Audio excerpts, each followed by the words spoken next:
Hi, my name's Chris Smith, Game Director of Grid. I'm here with the Ministry of Gamers. Keep rocking, guys. Hello and welcome to Ministry of Gamers. I'm Bren. And I'm Podrick, the Pomeranian. Don't forget to like, subscribe, and hit the bell, and I'll donate a Pomeranian puppy to every new subscriber. Okay, I won't. He's really bitey today. So, I got an invite to Codemasters to speak with game director Chris Smith and play the current version of the new Grid out later this year. Codemasters is in a wonderful building in Leamington Spa, and it's filled with great staff, and the whole visit was welcoming and really well set up. It's quite rare, for me anyway, to get such a one-on-one opportunity like this to sit and chat with the game's director. So for this video you'll see my game capture from the day that I was allowed to get from their setup, and of course you'll be hearing from Chris Smith himself about some of the more intimate details surrounding Grid. So, we're not a full sim game, we're not a full arcade game, and I'm going to explain why we're not either. Now, why are we not a sim game? Well, let's be honest, real motorsport is not going to let you get in a Porsche 911 RSR and then jump down the hills of San Francisco. That is not official motorsport procedure. The second one is we don't mind a bit of rubbing as racing. We don't encourage it, but we don't discourage it either. So we don't have like yellow flags because there's been contact or crashes. Life just goes on in our game. So that's really why we're not sim. As far as driving goes, we're as sim as anyone out there. You can turn all the assists off, you can play on a wheel, you can put the AI difficulty up. We have a trained race driver of our own and also two esports drivers, and they struggle to keep up with our AI now, which is great because you can always make hard AI easier. It's really hard to make easy AI harder, so we're in a good position there, which is great. I don't put us as close to arcade as I did to sim. And here's the reason is, if you make a full sim game, you have to compromise the arcade experience. If you make an arcade game, you have to compromise the sim experience. We don't want to do either. We have a very, very deep handling model. Very deep, it's Codemasters, and it replicates many different classes of cars. So if you turn all the assists off, what we have is we have 1 to 5 on assists.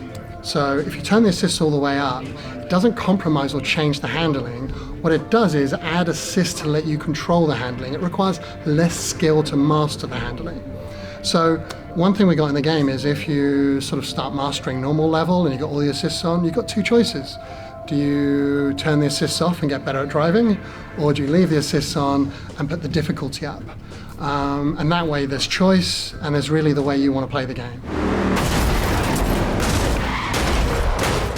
When you select a car, you can call up a tuning, and you can change gear ratios, braking bias, it's sort of a tuning light, if you will. But there's certainly enough there that if you understand that if you're going into a street course, you need to change your gear ratios differently to how you would set them up on a circuit, there's something there for you. So there's enough depth to get in there and customize it your way on top of the assists and on top of all the other elements the player can tune between casual and sim. If that's what you want to do, as I said earlier, choice and accessibility is something that's really important to us. So you've played games like Horizon and Project Gotham Racing. They have scores on screen, right? And the scores, like our game, are for good driving, for going at high speeds, for good cornering, for doing dangerous maneuvers and pulling them off. Obviously, if you make a contact, your stream, your combination stops and it totals up.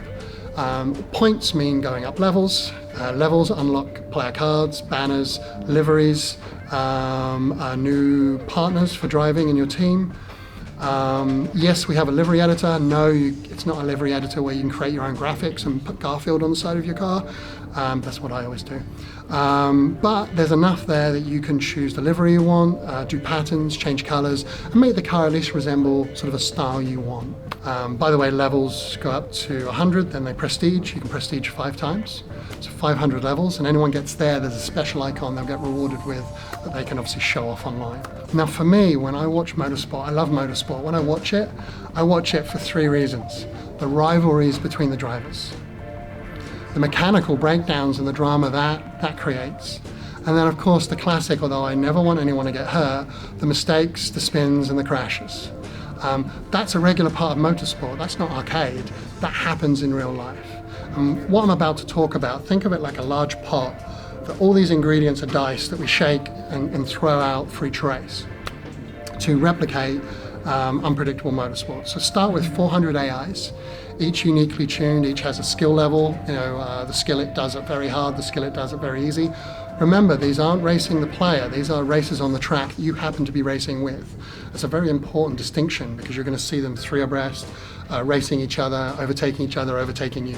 So 400 AI and things under skill are things like how they brake coming into a corner, how they defend their line, how aggressive they are, etc., how they accelerate out of a corner. 72 teammates, of which you can choose one to bring on the track with you, so it's another random element you're introducing to the race. They have a unique element which is called loyalty. An example of a few of the 72 teammates you could get a teammate that hates you. He's not loyal, he doesn't care about you. When you radio and ask him to do something, the engineer's going to say, yeah, he's turned off his radio, he's not speaking to you. But the advantage to that guy, you've picked him, is he's a great driver and he's very aggressive, so he's going to get up there. Another example might be a great driver who does whatever you want him to do, but he's not the most aggressive driver in the world. So you have to sort of keep encouraging him to take positions. Or there might be a driver who sort of down the middle, bit of everything. Now we have life, right? Life happens. That's what motorsport is about. We have our choreographer. Think of it almost like the director in Left 4 Dead 2. Not the same, but similar sort of way to look at it. The director looks after three things. Mechanical damage, that's from just an engine misfiring maybe for a lap, all the way to a wheel coming off or an engine blowing and the car having to retire. Mistakes, that's anything from a little wobble, a bad line, through to a spin and a roll. Today's build, we have turned that up a bit just because you don't get so much time with the game. I want to make sure you guys see these things happen. In the final game, something might not happen in a race. Other races might be, very entertaining because lots of things happen. But main thing here is it's not arcade wackiness. These are events that happen in motorsport. Nemesis is a unique new feature for Grid. Every AI has a tolerance. How much, how can I say this without swearing? How much shenanigans they will take before they become a nemesis. You keep touching and touching and touching. Eventually, everyone has a breaking point, but some people are relaxed. Some people will, even if you hit them quite hard, they'll be kind of cool. Others, you touch them or hit them hard, they're going to become your nemesis. And what does a nemesis mean? A nemesis basically now has one mission in life: to beat you. Not beat you, beat you. They want to get in front of you. They're instantly given a boost to their driving skill.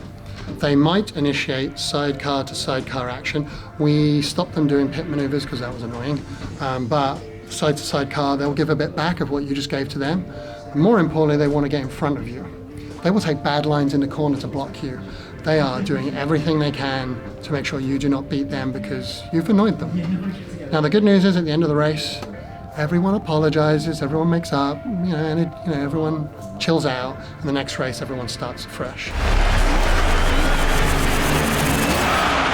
I hope everyone who buys Grid Autosports enjoys it their way and has stories that they can share. And going forwards, I just hope everyone embraces Grid and gets excited about the DLC as it comes out, and excited about this game as it launched. And I also want to thank you guys for coming down. It means a lot to us. Thanks a lot. So I hope you enjoyed this little video and liked hearing from Mike Smith about the latest Grid that's coming out in November this year. If you did like the video, don't forget to hit the like button. Also subscribe if you haven't already. And I will donate you a Pomeranian puppy for every new subscriber. Ow, ow, okay, I won't. Don't bite me. See you later, guys.